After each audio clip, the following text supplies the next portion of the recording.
Hi, it's Mitch from PickDawgz.com here with your free pick in the Heat versus Grizzlies NBA matchup on Tuesday, April 6th, 2021. Of course, the Heat in the hunt for a good playoff position. They made it to the NBA Finals last season. They're sitting there in fifth place in the standings, but it wouldn't take much for them to move up as high as fourth. Third is probably a reach to the Bucks at 32-17, and they only have 26 wins. And eighth place, well, they're only one game clear of that. So the Heat, certainly the pressure is on from both sides of the standings.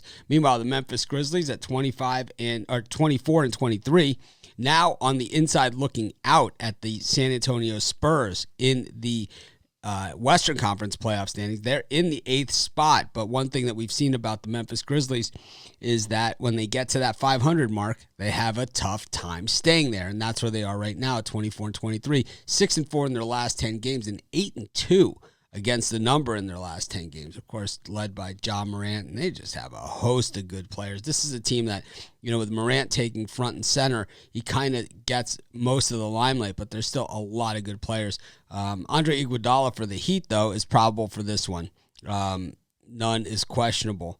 Meanwhile, the Grizz have won 3 of their last 4 games, winning at Philadelphia 116-100 in a game that Joel Embiid did not play in, and then beating the Minnesota Timberwolves 120-108. The other one came against the Houston Rockets.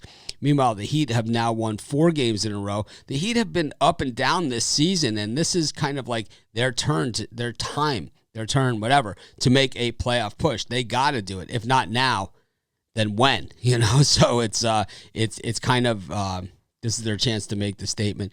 I just think the Heat are the better team here, and I think the Grizzlies have made tremendous inroads here, and they've done a really nice job of progressing forward. This team drafted second overall just 2 years ago, but I don't think they're good enough to beat the Miami Heat, and I also don't think they cover because I don't think they're getting enough here. I think they need about 6 or 7, and 4.5 just doesn't do it. I'm going to take the Miami Heat, and that's going to be my free pick. Of course, if you're looking for more free picks, just subscribe to our YouTube channel and join us on our live shows every day at 10 a.m. Eastern Standard Time, as well as Monday through Friday at 6 p.m. Eastern Standard Time. We give out tons of free picks on those shows, so be sure to subscribe to our channel and join us.